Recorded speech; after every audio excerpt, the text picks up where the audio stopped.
sejahtera bagi kita semua. Semoga kita selalu dalam keadaan sehat walafiat dan selalu dalam lindungan Allah. Perkenalkan, saya Lola Agresianti, S.Hud MSI. Saya merupakan salah satu dosen tetap pada program studi kehutanan Fakultas Pertanian Universitas Syahkuala. Saat ini, saya dalam proses mengikuti sertifikasi dosen gelombang 1 yang diselenggarakan oleh Kemdikti Saintek tahun 2025. Saya akan melakukan penyusunan dokumen pernyataan diri dosen dalam unjuk kerja Tridharma Perguruan Tinggi atau PDD UKT-PT.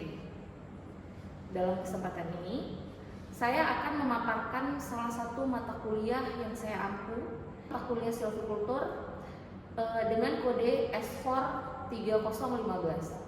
Saya mengajar mata kuliah silvikultur pada semester ganjil 2024/2025. Mata kuliah ini merupakan mata kuliah kepakaran saya karena sudah saya ampu sejak tahun 2021. Di awal saya bergabung dengan program studi kehutanan Universitas Syahkuala. Di tahun 2019 saya sudah mulai membantu dalam mata kuliah silvikultur ini, yang waktu itu mata kuliah ini masih 3 SKS, di mana digabungkan antara teori 2 SKS dan praktik 1 SKS. Namun, setelah beberapa kali terjadi perubahan kurikulum, saat ini mata kuliah silvikultur di program studi kehutanan Universitas Syahkuala telah dipisah menjadi mata kuliah silvikultur 2 SKS dan mata kuliah praktikum silvikultur 1 SKS. Dan yang saya jadikan video pengajaran dalam dokumen PDD UKT-PT ini adalah mata kuliah silvikultur 2 SKS. Mata kuliah ini membahas tentang pengertian silvikultur, membahas ruang lingkupnya, persyaratan tumbuh pohon, toleransi, suksesi dan persaingan tumbuh, biji dan perkecambahan, persemaian, penanaman, pemeliharaan, sistem-sistem silvikultur, pemeliharaan jenis pohon untuk reboisasi lahan kritis, upaya pemulihan kondisi sumber daya hutan, dan peningkatan produktivitas melalui aplikasi silvikultur.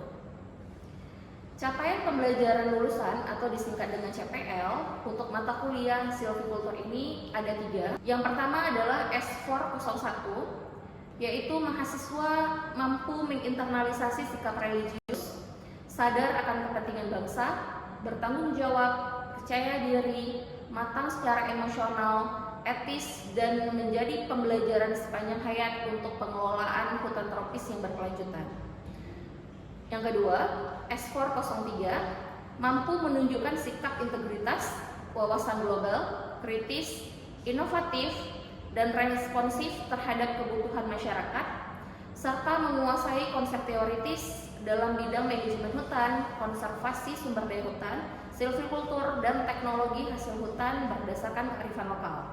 Yang ketiga, S404, mampu menerapkan teknologi sistem informasi geografis, teknik budidaya tanaman hutan, penilaian kesehatan pohon, pengolahan hasil hutan, memiliki kemampuan manajemen kawasan hutan, mitigasi bencana, pengelolaan satwa liar, dan konservasi sumber daya hutan.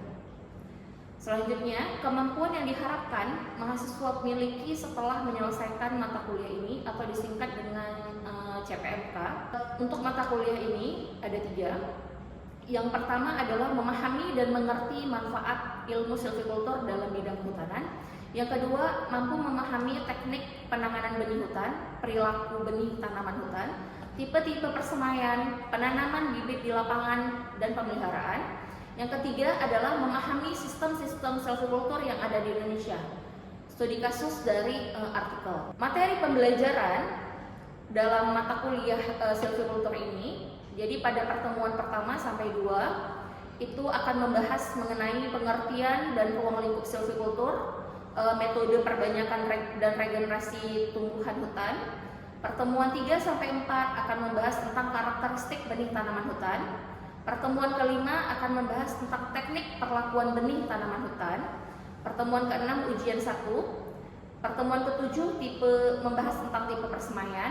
Pertemuan ke-8 sampai 10 membahas tentang persiapan lahan, teknik penanaman dan pemeliharaan tanaman di lapangan. Pertemuan ke-11 ujian 2.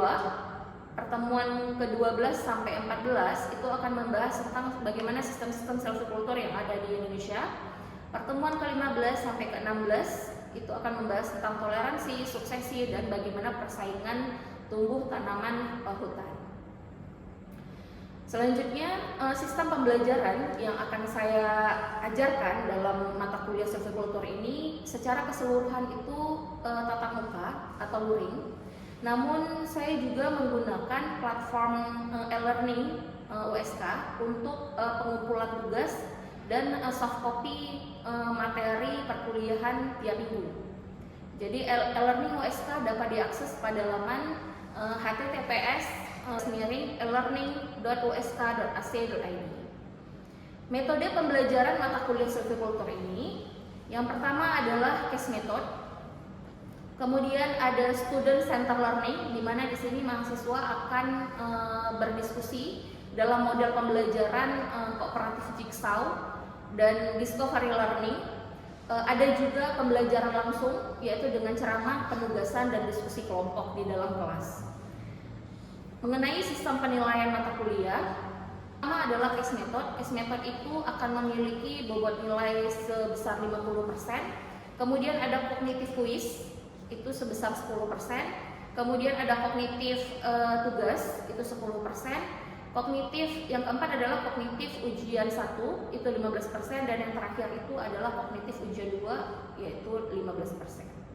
Khusus untuk case method, saya menggunakan rubrik penilaian yang dikembangkan oleh Satuan Jaminan Mutu Fakultas Pertanian USK yang meliputi yang pertama penilaian singkat, kemudian penilaian keterampilan umum, dalam hal ini presentasi dan desain PowerPoint-nya, kemudian ada keterampilan khusus yaitu penilaian kualitas dari short summary-nya.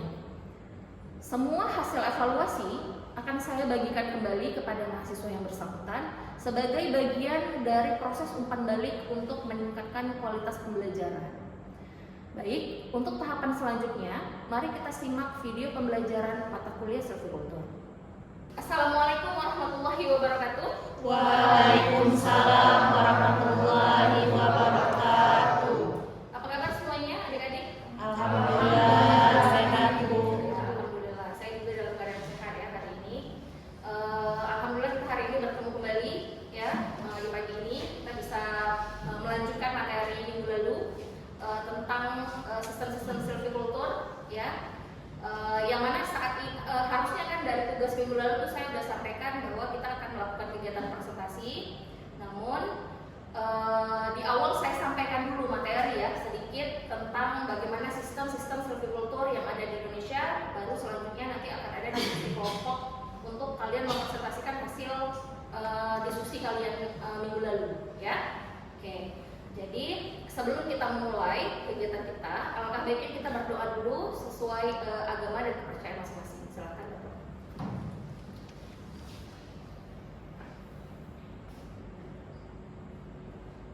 Baik, selesai. Ya. Sebelum mulai lagi ya, seperti biasa ya, saya selalu setiap minggu itu ada yang menyemangati kita ya dengan kata-kata motivasi. Untuk hari ini siapa yang mau menyampaikan kata-kata motivasinya? Boleh bilang?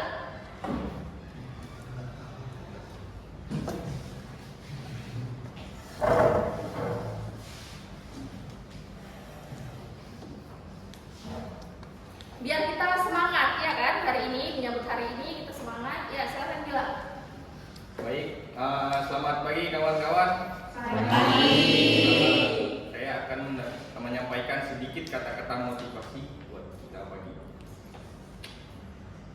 Untuk teman-teman, jangan biarkan satu hari burukmu membuat kamu lupa betapa kuatnya kamu selama ini. Insya Allah.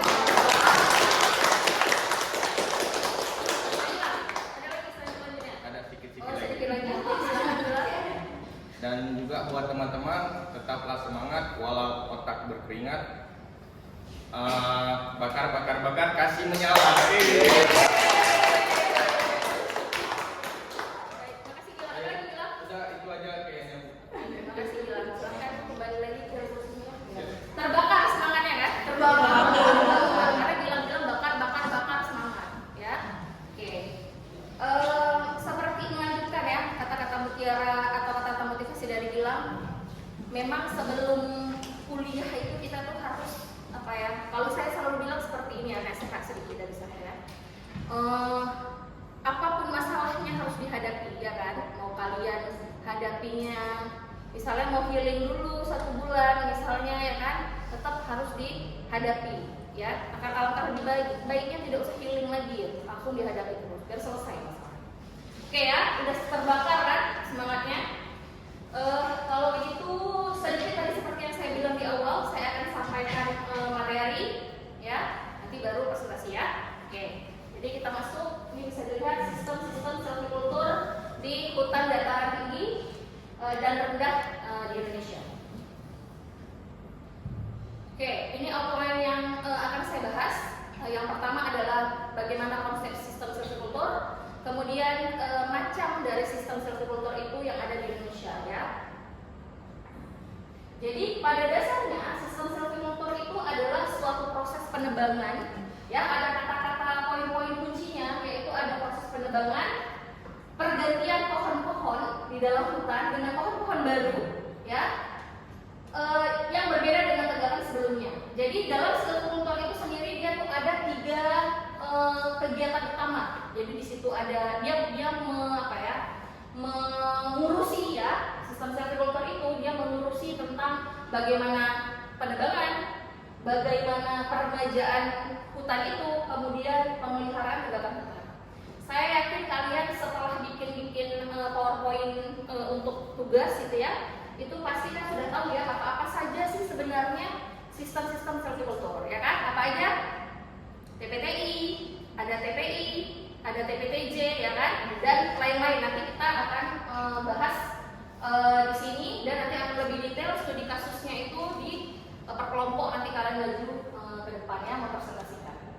Kemudian ada tujuan dari pengelolaan hutan, ya. Pengelolaan hutan itu tujuannya adalah untuk menjamin kelestarian produksi kayu dan hasil hutan lainnya, ya. Jadi bukan cuma kayu, tapi juga hasil hutan lainnya. Jadi kan banyak juga hutan-hutan yang memang hutan produksi yang tidak fokusnya hanya ke kayu, ya.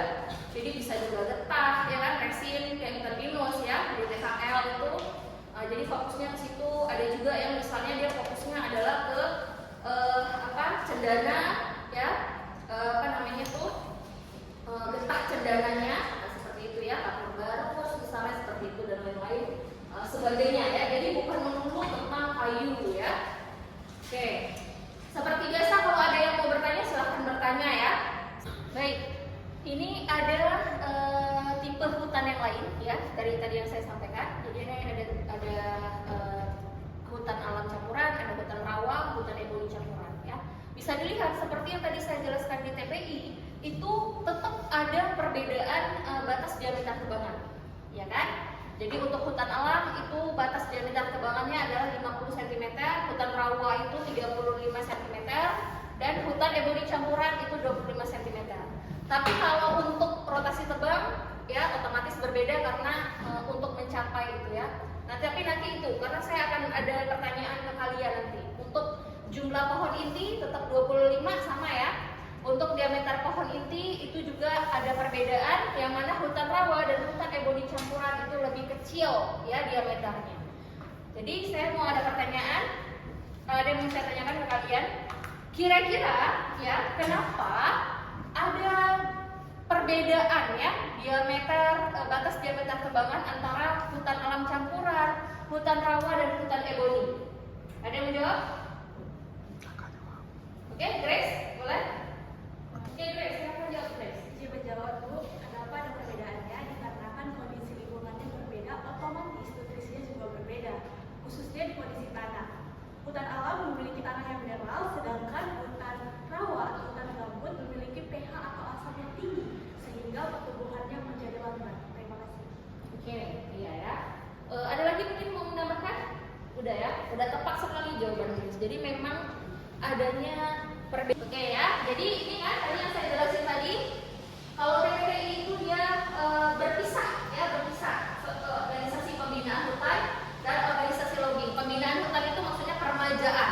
Jadi kita dari persemaian ya, pemilihan bibit, pemilihan benih, dijaga menjadi bibit sampai nanti dia tanamannya bisa kita tanam ke lapangan, begitu ya.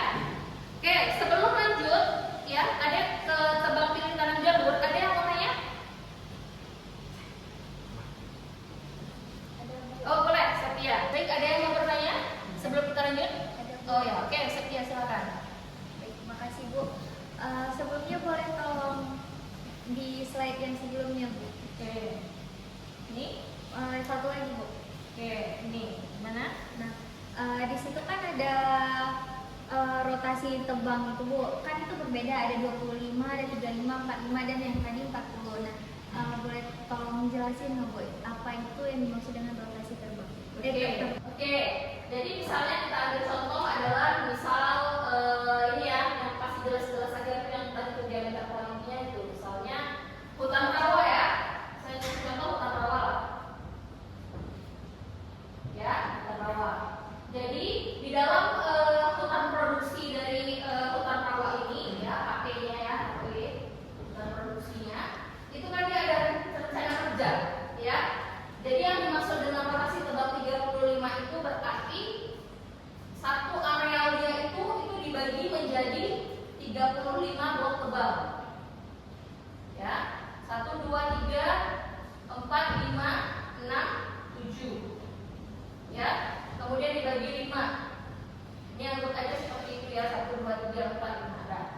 Kemudian kita kasih namanya dia blok 1 2 3 4 5 6 7 8, 9, 10, 11, 12, 13, 14, 15, 16, 17, 18, 19, 20, 21, 22, 23, 24, 25,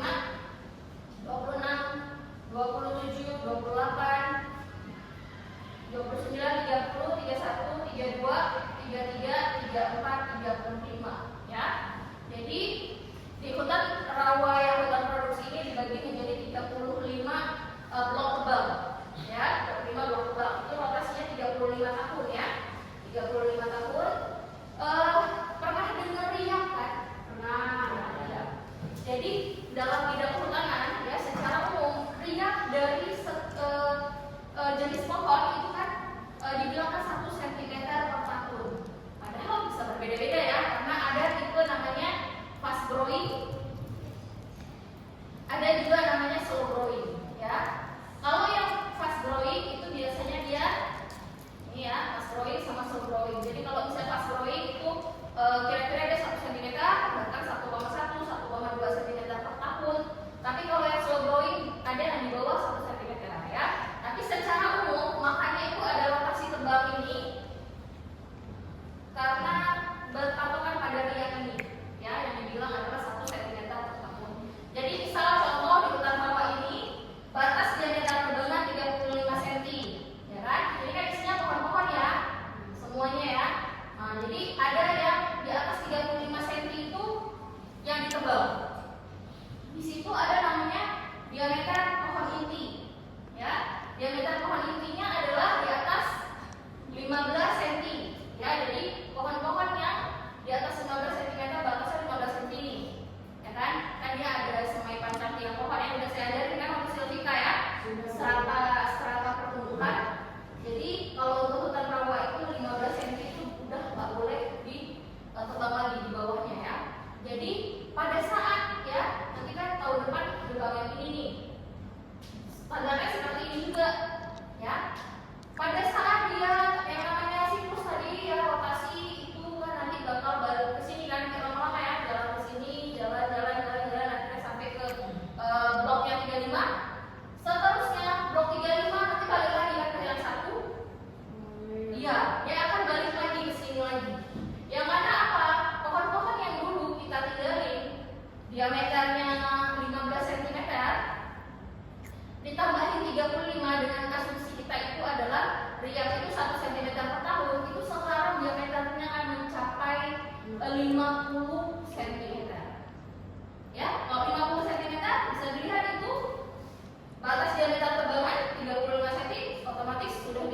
tebak semua, ya kan? Oke, gimana Setia? Oke? Oke, udah. Jadi sekarang presentasi. Baik, udah selesai ya. Terima kasih. Sekarang kita lanjut ke tugas minggu lalu, ya, yaitu presentasi kelompok ya. Silakan kelompoknya Jelita ya, untuk kesatuan. Ya, silakan. Assalamualaikum warahmatullahi wabarakatuh. Waalaikumsalam warahmatullahi wabarakatuh. Kata penghormatan ucapan terima kasih saya ucapkan kepada Ibu Pengampungan Batul yang Silvikultur. Kemudian perkenalkan, kami dari kelompok 1 akan mempresentasikan hasil diskusi kami yang berjudul pendugaan potensi perekrutan permudahan alam oleh pohon induk di hutan mangrove IUPHHKHA PT Bunwi Teluk Bintuni Papua Barat. Adapun anggota dari kelompok saya pertama ada saya sendiri Ayu Lestari, kemudian ada Jelita Baru sendiri, ada Oyadula Okta, ada Devaya Nafdevita, dan ada Fernando Ramadan Rahman. Adapun yang akan mempresentasikan hasil diskusi kami saya berikan kepada Jelita Baru sendiri. Kepada Jelita saya persilakan. Baik, terima kasih kepada moderator yang telah mempersilahkan saya. Langsung saja, berdasarkan surat keputusan Direktur Jenderal Kehutanan dengan nomor 60 garing KPTS garing DJ garing 1/1978, salah satu sistem silvikultur yang resmi digunakan untuk mengelola hutan mangrove sejak tahun 1978 adalah sistem pohon induk atau seed tree method, di mana pada PT Bintuni Taman Murni Wood Industri atau PT Bumi merupakan salah satu perusahaan pemegang IUPHK HA yang menempatkan atau mengelola kayu hutan mangrove untuk bahan baku kertas yang menerapkan sistem silvikultur seed tree method. Sistem silvikultur pohon induk ini adalah pendekatan manajemen hutan yang berfokus pada pemeliharaan dan pemanfaatan hutan mangrove.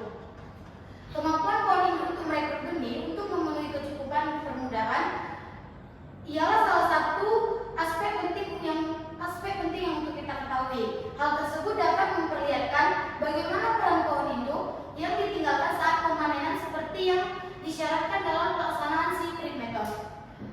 Keberadaan pohon induk dalam perekrutan permudahan mangrove di PT Bumi serta mengidentifikasi kemampuan jenis pohon induk dalam mempengaruhi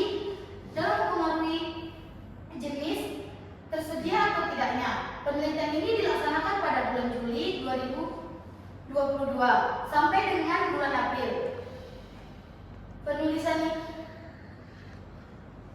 Penelitian ini dilakukan di PT Bintuni Wood Industri Teluk Bintuni Papua Barat. Dimensi pohon induk yang diamati ialah diameter, tinggi pohon, serta tinggi pohon total yang diukur dengan menggunakan klinometer. Panjang dan lebar tajuk diukur dengan menggunakan pitameter yang dapat diproyeksi terhadap pohon yang diamati. Kelestarian pohon hutan mangrove yang alami akan bergantung pada permudahan atau perawatannya. Permudahan alami berlangsung pada penyebaran dan pertumbuhan bibit, seperti perkecambahan, pembentukan bibit, dan kelangsungan hidup merupakan faktor penting yang akan membentuk populasi tanaman pada hutan mangrove. Selanjutnya saya kembalikan kepada moderator. Sekian dari presentasi dari kami. Mungkin ada kesalahan dan mohon maaf. Saya akhiri. Assalamualaikum warahmatullahi wabarakatuh. Waalaikumsalam warahmatullahi wabarakatuh. Oke, menarik sekali ya presentasinya. Kita sudah berdiskusi, sudah selesai 5 kelompok untuk menyampaikan tugasnya ya, hasil resume-nya ya dari artikel yang saya berikan ya. Pengumpulan tugas jangan lupa di e-learning ya, dimasukkan ke e-learning, powerpoint-nya aja kalau di upload ke e-learning. Kemudian materi untuk hari ini itu bisa juga kalian download di e-learning. Oke ya. Karena kita sudah selesai ya pertemuan hari ini, saya tutup ya. Assalamualaikum warahmatullahi wabarakatuh. Waalaikumsalam warahmatullahi wabarakatuh. Sekian video pengajaran mata kuliah silvikultur ini saya buat. Saya ucapkan terima kasih. Wassalamualaikum warahmatullahi wabarakatuh. Salam sejahtera untuk kita semua.